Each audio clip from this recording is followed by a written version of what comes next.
Ya, Assalamualaikum warahmatullahi wabarakatuh. Waalaikumsalam warahmatullahi wabarakatuh. Iya. Selamat pagi anak-anakku semua, anak-anak kelas 6 SDN Kalijaga Permai. Kita bertemu lagi di kegiatan belajar hari ini, masih di kegiatan program pembelajaran jarak jauh atau belajar dari rumah. Kalian posisi berada di rumah tetapi tidak menghalangi kita untuk mengeksplor dan belajar lebih jauh tentang pelajaran-pelajaran di kelas 6 yang memang harus kalian ketahui. Baik anak-anak, ya, Ibu udah siapkan untuk PowerPoint-nya, ya.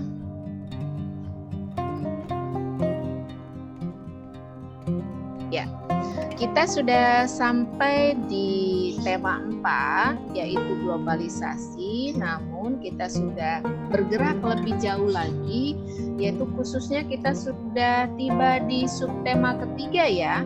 Di subtema ketiga itu masih ingat apa nak bunyinya?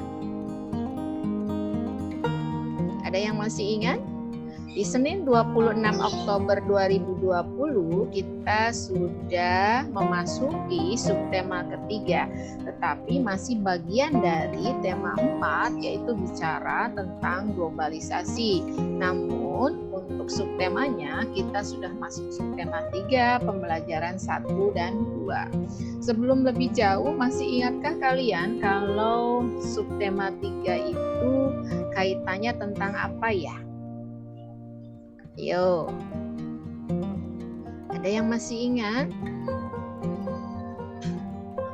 Sepertinya buku temanya sudah jarang dibuka nih ya. Nanti habis ini Ibu mohon buku yang telah dipinjamkan oleh sekolah tolong kalian eksplor, kalian baca sebelum. Kalau misalkan kemarin terakhir Ibu Dewi sudah menjelaskan tentang pembelajaran 5 dan 6, berarti otomatis di hari Seninnya setelah Kamis Matematika, di hari Seninnya itu kalian sudah bisa memprediksi bahwa pembelajaran kita sudah akan memasuki subtema ketiga ya, karena kalau yang hari Rabunya itu sudah subtema kedua, tetapi pembelajaran 5 dan 6. Berarti kalau 5 dan 6 itu kan yang terakhir ya. Nah, kalau subtema 2-nya sudah selesai, ya sudah masuk ke subtema ketiga, yaitu pembelajaran 1 dan 2. Kembali lagi ke 1 dan 2. Ya, sudah ada yang sudah buka bukunya. Kalau subtema 3, untuk tema 4 itu judulnya apa sayang? Globalisasi dan apa? Halo. Globalisasi dan cinta tanah air, Bu. Betul, luar biasa. Terima kasih Nira. Terima kasih Aira ya. Aira yang sudah jawab. Kita sudah sampai di globalisasi dan cinta tanah air. Jadi kalau kemarin Ibu baru kenalkan tentang globalisasinya, apa sih globalisasi, terusan konsekuensinya, ciri-cirinya di kehidupan masyarakat, juga kehidupan sosial, bahwa contohnya yang sudah kita bahas kemarin itu Indonesia itu bagian dari salah satu organisasi yang se-Asia Tenggara, yaitu yang disebut dengan organisasi apa itu? Association of Southeast atau disebut dengan ASEAN. Good, luar biasa Jalva, sampai hafal dengan kepanjangannya ya gitu. ASEAN, Asosiasi South of Nation ya. Itu adalah ASEAN.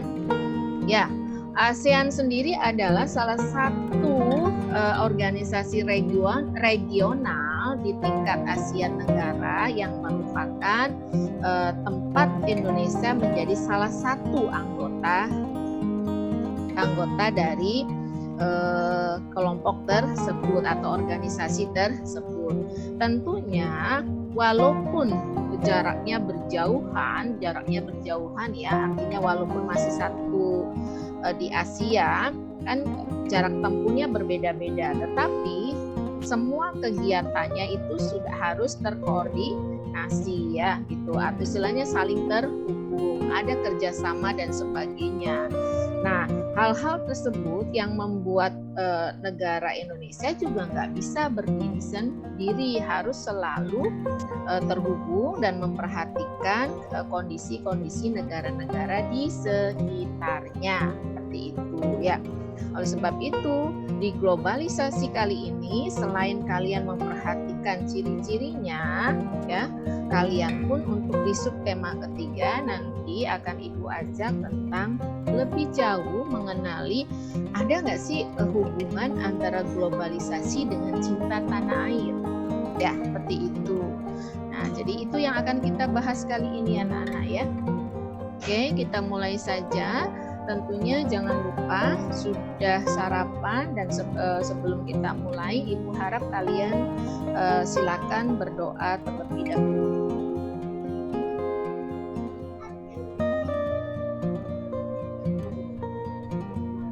Ya, oke. Udah ya. Ibu inginnya sih ada yang mimpin ya, setiap kali memulai itu ada yang mimpin ya gitu. Jadi nggak mesti jiku atau nggak mesti anak laki-laki atau nggak mesti KM, bisa juga anak perempuan ya gitu. Nanti di sini yang memulai untuk belajarnya. Jadi sebelum kita belajar selalu awali dengan doa. Ya, berikutnya kita ucapkan Bismillahirrahmanirrahim. Ibu lanjutkan untuk penjelasannya. Ya, anak-anakku sekalian, untuk pertemuan kali ini kita akan membahas muatan bahasa Indonesia, khususnya kita akan belajar lebih jauh tentang apa itu teks eksplanasi. Ya, sebenarnya untuk teks eksplanasi sudah dikenalkan dari mulai tema 1. Namun di tema keempat ini akan ada teks eksplanasi yang juga harus kalian cermati yang kaitannya dengan tema globalisasi. Ya. Nah, ini anak-anak, untuk pengertian teks eksplanasi adalah teks yang dibuat untuk menjelaskan proses terjadinya suatu fenomena atau peristiwa.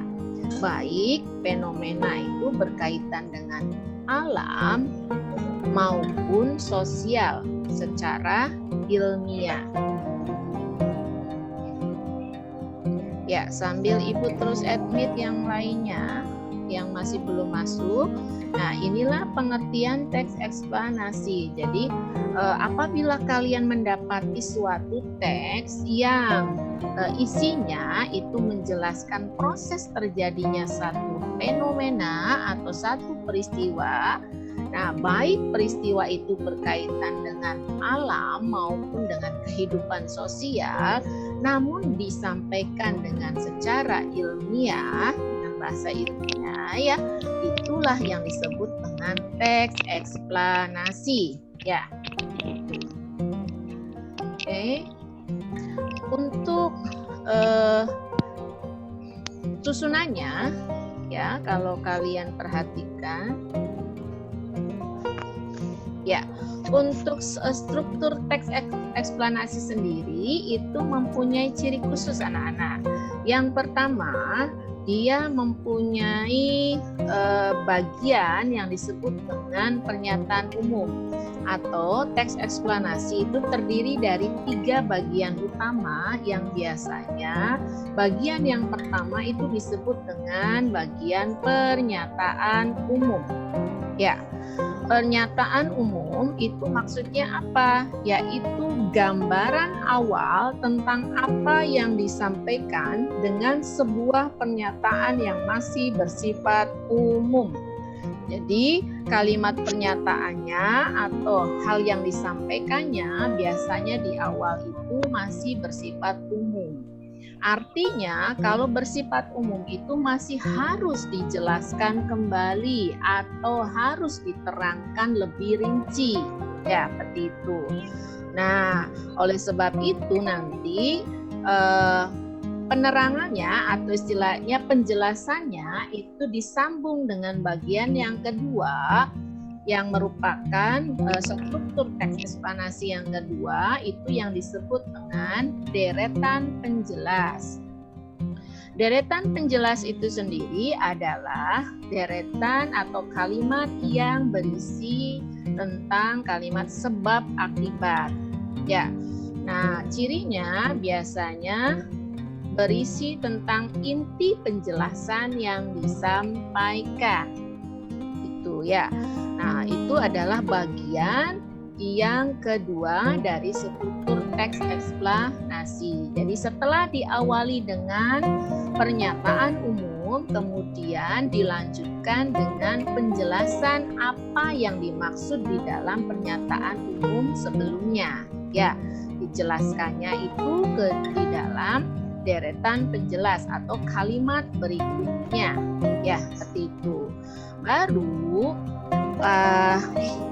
terakhir teks eksplanasi itu biasanya atau strukturnya selalu ditutup dengan interpretasi dibacanya ya, atau simpulan ya, atau juga ulasan ya. Apa maksudnya? Yaitu kalimat yang berisi tentang pandangan atau simpulan penulis ya, berisi pandangan atau simpulan dari penulis ya. Sampai di sini anak-anak tolong di mute ya ketika ibu sedang menjelaskan, speakernya di mute dulu nak. Oke ya, biar tidak tabrakan dengan suara ibu. Oke, jadi yang terakhir untuk teks eksplanasi itu berisi tentang simpulan atau interpretasi. Sampai di sini anak-anak bisa dipahami? Paham Bu.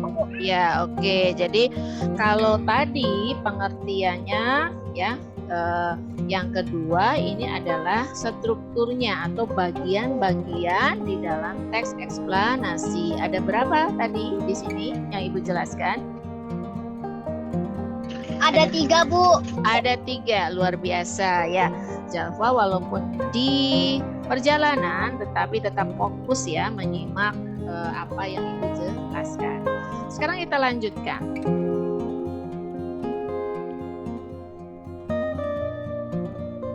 Ya, yang berikutnya setelah kalian tahu tentang struktur teks eksplanasi, yang berikutnya adalah ciri-cirinya. Ya, setelah kita mengetahui teks eksplanasi itu terdiri dari bagian apa saja sih? Nah, yang berikutnya kita bisa mengenali teks eksplanasi juga dari cirinya. Ada beberapa ciri yang bisa kita kenali anak-anak untuk teks eksplanasi. Yang pertama, teks eksplanasi selalu informasinya berupa fakta. Ya, jadi berupa kejadian yang nyata atau faktual, bukan ngarang-ngarang, bukan hasil imajinasi, tetapi memang kejadian yang benar-benar ada, faktual, nyata, berupa fakta ya. Jadi tidak berupa karangan atau imajinasi ya. Itu misalkan tentang peristiwa COVID, itu kan memang nyata ada ya, itu atau pandemi COVID itu terjadi yang kita alami sekarang. Coba siapa lagi yang bisa mengungkapkan contoh fakta yang kalian dapatin sekarang ini apalagi? Ada yang bisa mengungkapkan kejadian apa yang berupa fakta? Contohnya Tentang sejarah Bu. tentang sejarah apa?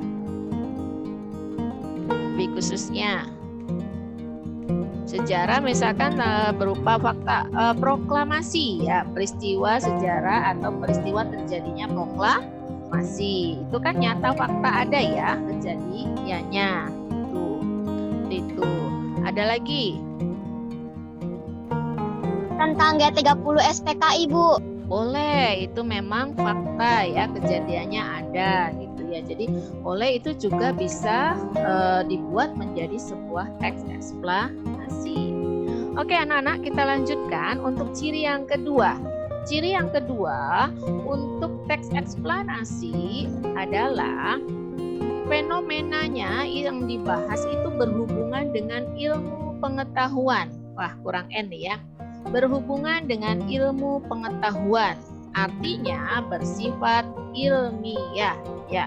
Kaitannya tentang ilmu pengetahuan ya. Jadi bukan hal-hal yang lainnya ya. Tuh.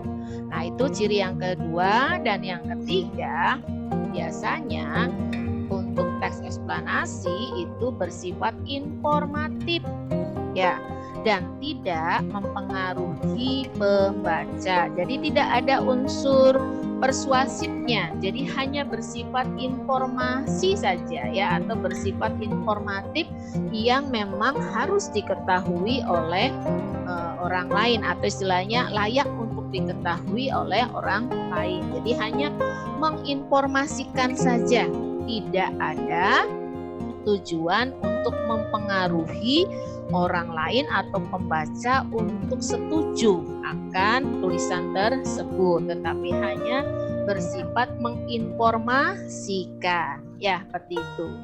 Sampai di sini untuk ciri-ciri teks eksplanasi bisa dipahami anak-anak? Sudah paham Bu? Bisa Bu. Oke, alhamdulillah. Kita lanjutkan ya. Kalau tadi sudah strukturnya, terusan ciri-cirinya, pengertiannya, sekarang kita lanjutkan untuk yang berikutnya. Ya, oke. Ibu udah siapkan salah satu contohnya, itu teks eksplanasi yang bisa kita kenalin dari contoh yang Ibu sudah siapkan ini. Yang judulnya apa nih? Sudah bisa kelihatan anak-anak? Sudah Bu, judulnya Gempa Bumi. Oke, ada yang bisa bantu Ibu untuk membacakan pernyataan umumnya? Ya, siapa yang Saya siap? Bu. Oke, suaranya Jalfa sepertinya ya. Oke, siap. Silakan Jalfa dibacakan. Pernyataan umum, Indonesia merupakan salah satu negara yang cukup sering terjadi gempa bumi. Gempa bumi yaitu fenomena alam yang disebabkan karena adanya goncangan atau getaran akibat pergerakan lapisan dalam bumi. Gempa bumi biasanya terjadi di kawasan yang banyak terdapat gunung berapi dan memiliki wilayah lautan yang luas. Oke, good, luar biasa. Terima kasih Jalfa sudah membacakan dengan sangat lancar bagian paragraf pertama yang merupakan pernyataan umum ya. Nanti kita coba kritisi kenapa ini disebut pernyataan umum. Namun sebelumnya Ibu lanjutkan dulu. Untuk yang sudah siap membacakan paragraf kedua saya Bu. Ya, Zakia ya. Zakia yang sudah langsung tadi. Silakan Zakia. Iya, Bu. Pertama yang harus Anda ketahui terkait terjadinya gempa bumi adalah karena adanya pergeseran lempengan atau lapisan di dalam bumi atau letusan gunung berapi yang dahsyat. Dampak yang diakibatkan oleh gempa bumi juga sangat mengerikan. Gempa dengan kekuatan yang besar sanggup memporak-porandakan suatu daerah. Oke, terima Getaran kasih dari gempa Zakia. bumi. Ya, oke cukup. Paragraf kedua saja ya. Oke, kita lanjutkan untuk paragraf ketiganya. Siapa yang sudah siap juga? Safira. Safira dulu yang tadi bicara. Silakan Safira. Getaran dari gempa bumi dapat merambat ke segala arah untuk menghancurkan bangunan yang berada di permukaan bumi, sehingga dapat menimbulkan kerugian materi bahkan korban jiwa. Ada dua jenis gempa berdasarkan faktor penyebabnya, yaitu gempa tektonik akibat adanya geseran atau patahan di lempengan bumi dan gempa vulkanik akibat letusan gunung berapi. Iya. Dari paragraf yang dibaca oleh Zakia dengan yang dibaca oleh Safira, pemahaman kalian sudah semakin bertambah tentang gempa bumi? Sudah, Bu. Iya, oke ya. Di antaranya tadi ada informasi ya bahwa ada penjelasan lebih lanjut, ada macam-macam gempa bumi. Namun lebih jelasnya kita lihat dulu untuk yang paragraf terakhir ya. Oke, bentar. Ya, untuk paragraf terakhir, siapa yang sudah siap?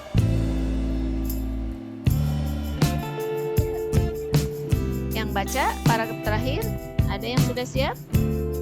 Aira, Bu. Aira. Ya, Bu. Aira dulu ya, tadi yang sudah ngomongnya ya. Silakan Aira. Gempa bumi tidak dapat dihindari karena bisa terjadi kapan saja, apalagi letak Indonesia yang berada di lingkaran api, di mana banyak terdapat gunung berapi. Untuk mengurangi dampak gempa bumi, perlu adanya cara-cara penyelamatan diri saat gempa terjadi. Iya, itu ya. Jadi itulah paragraf atau teks yang termasuk teks eksplanasi. Dapat kita kenali dari strukturnya. Yang pertama itu ada pernyataan umum. Ya, silakan berpendapat anak-anakku. Kenapa bagian paragraf pertama itu disebut dengan pernyataan umum? Siapa yang sudah siap memberikan pendapatnya?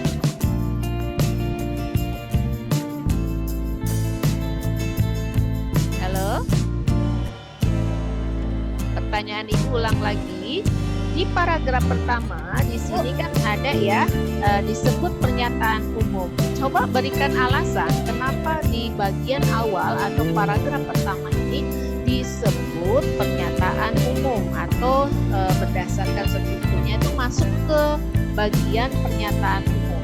Silakan anak-anak. Saya, Bu. Ya, Jalva. Dapat. Ibu mohon yang lainnya juga yang menyimak dan mengikuti ujung kali ini juga aktif ya untuk berpendapat. Silakan Jalva. Karena di paragraf pertama itu menjelaskan tentang peristiwa gempa bumi, yaitu gempa bumi itu terjadi karena apa? Yaitu karena adanya goncangan atau getaran akibat pergerakan lapisan dalam bumi. Hal tersebut adalah hal yang benar-benar terjadi pada saat ini. Iya, betul sekali. Terima kasih ya Jalva. Oke, yang berikutnya. Mengapa paragraf pertama itu disebut pernyataan umum? Karena di bagian awal ini atau di paragraf pertama ini ya isinya masih hanya menjelaskan tentang pengertiannya. Ya, jadi apa itu yang disebut dengan gempa bumi ya, sehingga masih membutuhkan satu penjelasan selanjutnya yang diperlukan oleh si pembaca yang kemudian dijelaskan di paragraf berikutnya, yaitu di paragraf 2 dan 3 itu masuk ke dalam paragraf yang disebut deretan penjelas atau kalimat-kalimat yang menjelaskan maksud dari paragraf pertama. Dijelaskan di sini bahwa gempa bumi itu diantaranya karena adanya pergeseran lempengan ya, atau bisa juga karena letusan gunung berapi ya. Nah, yang jelas gempa itu menyebabkan satu daerah bisa porak-poranda. Itu kan berarti sesuatu yang menjelaskan apa yang dimaksud di paragraf pertama. Terus di paragraf ketiga pun juga dijelaskan kembali ya bahwa ternyata yang namanya gempa itu bisa bersifat merambat ke segala arah. Itu penjelasan ya, merambat ke segala arah dan menghancurkan bangunan yang berada di permukaan bumi ya. Yang jelas itu menyebabkan kerugian baik materi maupun korban jiwa.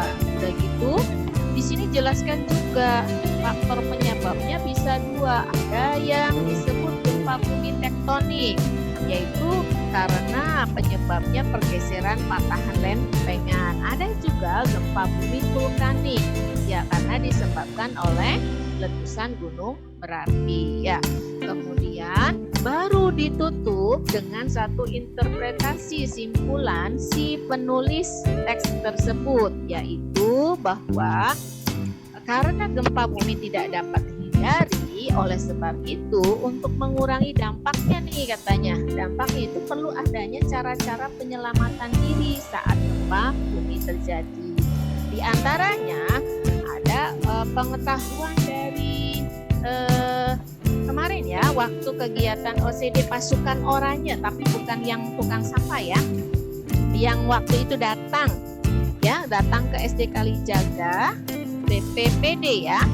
BPPD itu yang menjelaskan bagaimana caranya kita bisa terhindar dari peristiwa alam yang disebut gempa bumi. Salah satunya harus apa katanya? Kalau ada peristiwa gempa bumi, kita pergi kemana? Disarankan pergi kemana? Keluar. Ke bawah meja dan menutupi kepala. Iya, ke bawah meja. Barang-barang. Iya betul, ya luar biasa, kalian masih ingat ya. Kalau terjadi itu kalian harus mencari daerah yang bisa melindungi kepala kalian ya, atau bisa di bawah meja, atau kalau itu keluar dari ruangan tertutup ya, atau dari gedung menuju ke ruangan yang terbuka ya. Di antaranya itu, makanya ini disebut juga sebagai interpretasi atau simpulan pendapat dari si penulis teks tersebut ya. Oh, berarti kalau untuk mengurangi dampaknya diperlukan katanya pengetahuan cara-cara menyelamatkan diri supaya tidak banyak korban, walaupun ada pun tapi korban yang materi tapi bukan korban jiwa. Itu ya anak-anak. Sampai di sini bisa dipahami? Bisa Bu. Ya, oke Bu, lanjutkan lagi penjelasan ya. Ya, kalau sudah, ini tugas latihannya. Silakan kalian nanti membaca teks eksplanasi yang ada di buku siswa, yang ada di buku tematik 4 ya, di buku siswa. Kemudian fenomena itu yang dibahas bersifat berhubungan dengan ilmu pengetahuan ya. Oh, ini untuk tugasnya. Sebentar. Ya, ini tugas kalian ya. Ada di halaman 98 dibaca, Indonesia luncurkan program Akademi Energi Surya ya. Itu tolong kalian baca. Kemudian kenapa ini? Nah, ini latihannya di halaman 99, silakan kalian juga kerjakan ya. Jadi topik masalahnya apa, tentukan dari terdapat di paragraf mana ya, di paragraf 1 ya di sini. Paragraf kedua deret penjelasnya kalian tentukan juga, dan manakah yang disebut dengan simpulan atau interpretasi dari si penulisnya, silakan diisikan. Ada di halaman 99 ya. Gitu. Silakan nanti ditulis dan dikerjakan di jurnal harian kalian untuk hari ini ya. Lalu apa yang bisa kalian dapatkan yang lainnya adalah informasi penting ya. Informasi penting apa yang bisa kalian dapat dari teks eksplanasi tadi ya, yaitu yang ada di halaman 98 itu, dengan cara menggunakan kata tanya. Masih ingat ya, dengan menggunakan adik, simba ya, yaitu apa, di mana, kenapa, siapa, mengapa, dan bagaimana ya. Dari pertanyaan-pertanyaan itu, kalimat-kalimat kata tanya tersebut, kalian dapat informasi-informasi penting yang terdapat di teks tersebut ya. Kemudian dilanjutkan ya, contohnya ini. Oke, misalkan apa, menanyakan keadaan ya, perilaku atau penjelasan isi teks ya, di mana, berarti tempat, kapan, ini sudah semua ya Ibu jelaskan waktu di pembelajaran sebelumnya. Oke. Terus kalau sudah,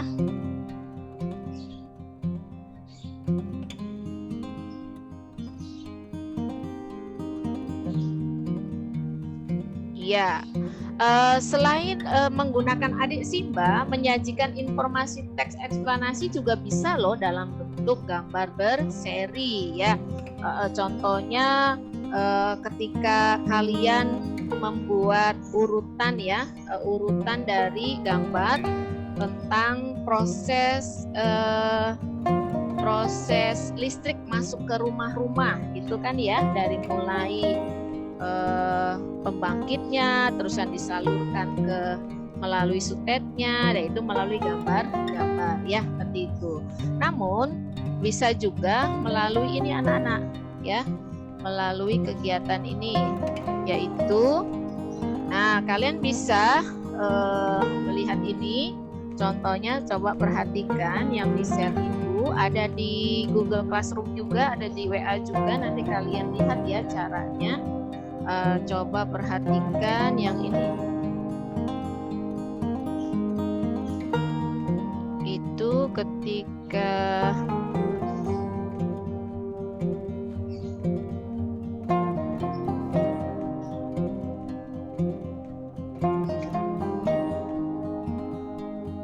sebentar.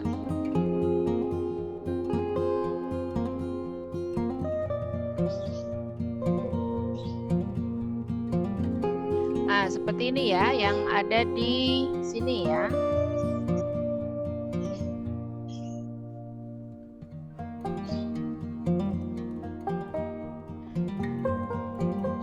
Jadi teks eksplanasi tentang COVID-19 ya. Nah, ini juga bisa menjadi salah satu bentuk alternatif penyampaian teks eksplanasi, tetapi berupa presentasi kalian ya, dengan menggunakan divideokan seperti ini. Nah, untuk tugas yang ini kalian kerjakannya nanti berupa project ya. Berarti kalau project itu biasa Ibu berikan waktu 1 minggu ya, seperti itu. Nah, sekarang kita kembali lagi ke PPT Ibu.